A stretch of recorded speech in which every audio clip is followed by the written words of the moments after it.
Maafkan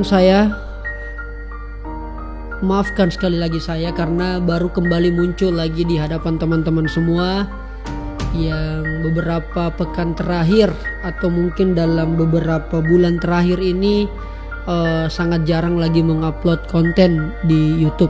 Bahkan ada beberapa teman-teman yang mention juga, "Kak, kenapa tidak pernah lagi ada konten terbaru, biasanya tiap hari?"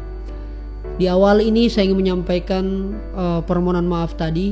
Dan yang kedua, karena kita tahu kondisi kita lagi begitu banyak masalah.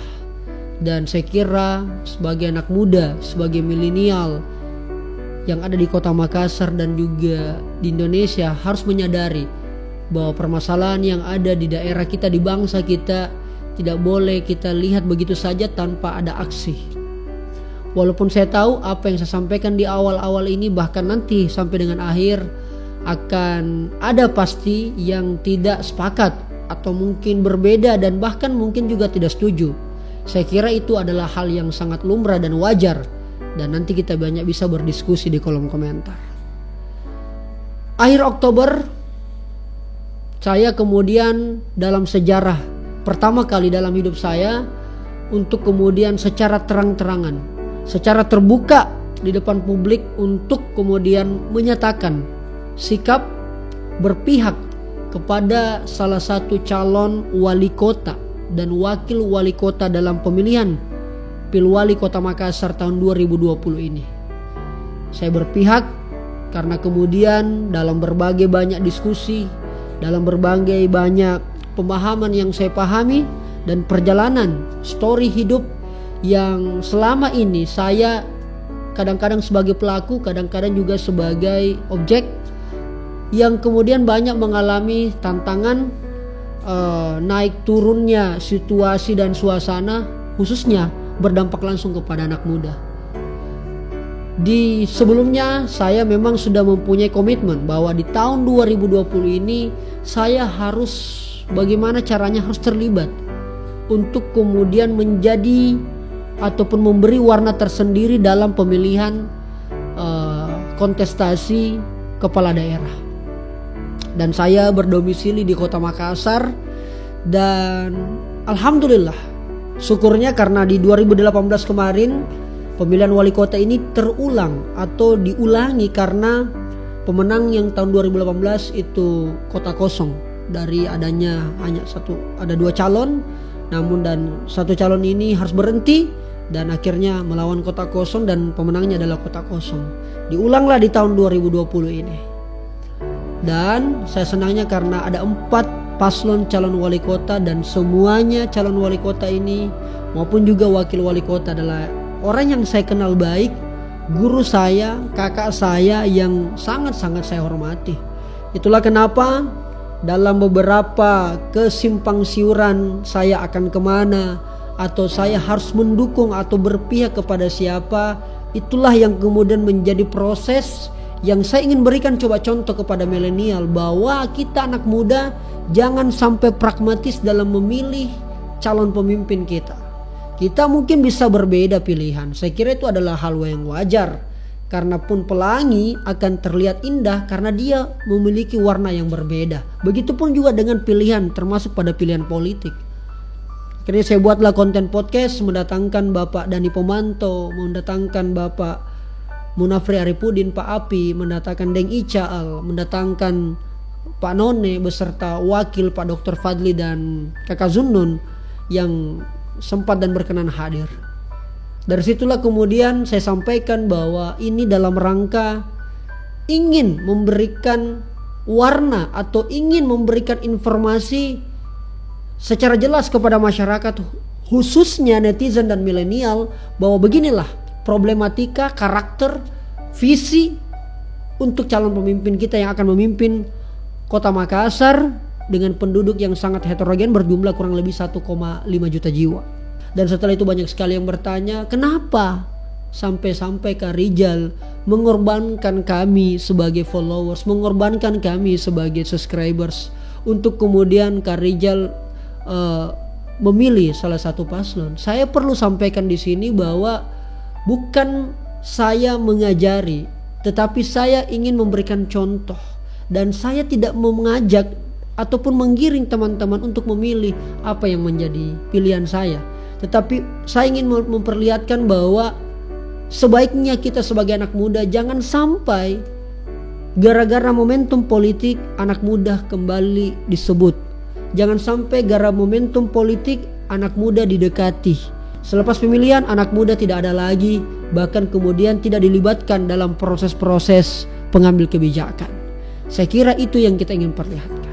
Proses demi proses saya jalani, berbagai macam cemoohan, hasutan juga ada, hinaan bahkan, tapi itu saya kira menjadi proses dewasa kita dalam berpolitik. Dan penting memang bagi anak muda untuk melakukan itu. Jangan sampai anak muda kemudian tidak melakukan hal-hal yang sifatnya membangun kedewasaan kita dalam melihat politik itu.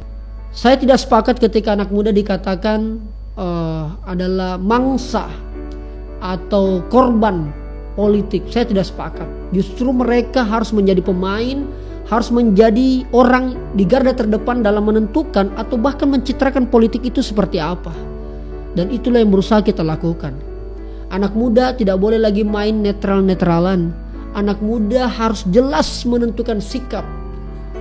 Tetapi yang perlu dicatat bahwa anak muda harus tetap independen. Bagaimana yang dimaksud dengan independen?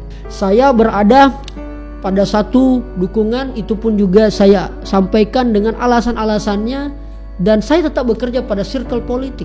Artinya apa? Kerja kreatif, tapi kita berada lingkaran politik. Supaya apa? Kita menginfluence yang selama ini politik kita anggap jelek dan buruk, berusaha untuk kita perlihatkan suasana dan nuansa baru. Sampai-sampai kemudian saya diminta menjadi salah satu juga mentor debat. Dari 5 orang ada 4 profesor doktor dan saya satu-satunya anak muda di sana. Tapi disitulah kemampuan Deng Ical dan Dr. Fadli yang kemudian melihat bahwa setiap orang yang punya potensi harus diberikan ruang seluas-luasnya. Tidak ada sama sekali kontrak, tidak ada sama sekali MOU dan sebagainya, hanya karena persoalan trust, kepercayaan dan keyakinan, dan dia berpihak kepada kreativitas, dia berpihak kepada anak muda. Itulah kemudian waktu, sedikit energi terkuras untuk itu, fokus ke sana. Dan hasilnya seperti apa? Hasilnya berdasarkan hasil quick count, pasangan yang saya dukung dinyatakan belum bisa memenangkan pertarungan dan dimenangkan oleh nomor 1 Bapak Dhani Pomanto dan Ibu Fatma. Saya ucapkan selamat. Tetapi bagi saya bukan persoalan menang kalah, karena saya kira dalam politik itu tidak mengenal menang dan kalah. Yang ada hanya menang dan belajar. Dan inilah tugas kita sebagai anak muda, sebagai anak milenial. Ya, mungkin menang adalah tujuan. Segala cara, segala upaya dilakukan untuk mencapai kemenangan itu. Tetapi ada hal-hal yang melanggar hati nurani. Ada praktik-praktik demokrasi yang dilanggar.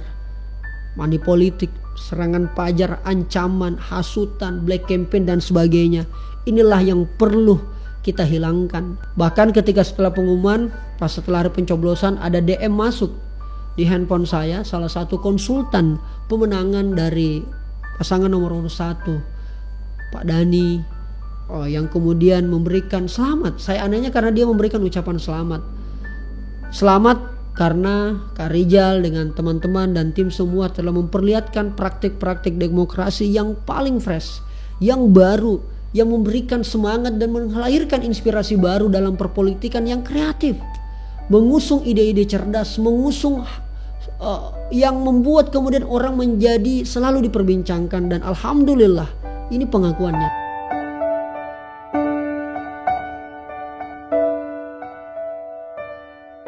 Di berbagai daerah setelah pemilihan banyak sekali, bahkan ada kertas suara yang tidak dicoblos tetapi ditulisi koruptor semua. Ada juga kertas surat suara, kalau saya tidak salah, macam-macam. Intinya adalah disinilah ketidakpercayaan masyarakat yang sedang melanda kita, dan ini harus segera kita perbaiki. Dan saya percaya sekali bahwa yang bisa memperbaiki ini hanya teman-teman anak muda dan milenial. Saya kira inilah tantangan terbesar buat kita. Memang uang masih menjadi penentu dalam proses-proses yang ada. Tetapi saya yakin sekali akan juga ada calon menciptakan dan melahirkan praktik demokrasi yang selama ini saya dan kita semua pelajari di sekolah dan di kampus. Dan tentu jangan khawatir, setelah video ini diupload, teman-teman akan melihat sebuah proses transformasi konten yang baru yang akan saya sajikan, yang tentu selama ini teman-teman yang sudah mensubscribe setia sekali, mulai dari 0 subscriber, 100 subscriber, sampai 1000, 10.000, dan kemudian sampai 100.000 ini saya ucapkan banyak terima kasih. Saya berjanji akan memberikan sebuah tontonan yang juga tentunya menjadi tuntunan, dan yang paling penting adalah akan ada model dan jenis-jenis konten baru yang saya kira mudah-mudahan teman-teman dapat terus mensupport apa yang kami sajikan. Tetap semangat semua teman-teman dan saudara-saudaraku. Kita bisa berbeda pendapat, kita bisa berbeda pilihan. Proses itu telah selesai. Mari kemudian kembali. Tidak ada lagi 01. Kalau untuk di Makassar tidak ada lagi 01, 02, 03 sampai 04 karena 4 calon. Tetapi yang ada adalah 05. Keadilan bagi seluruh rakyat Indonesia, khususnya rakyat Kota Makassar. Ataupun mungkin yang ada head to head tidak lagi 01 dan 02, tapi yang ada adalah 03, Persatuan Indonesia. Mari kita bersatu. Silakan tuliskan saran, masukan dan komentar teman-teman.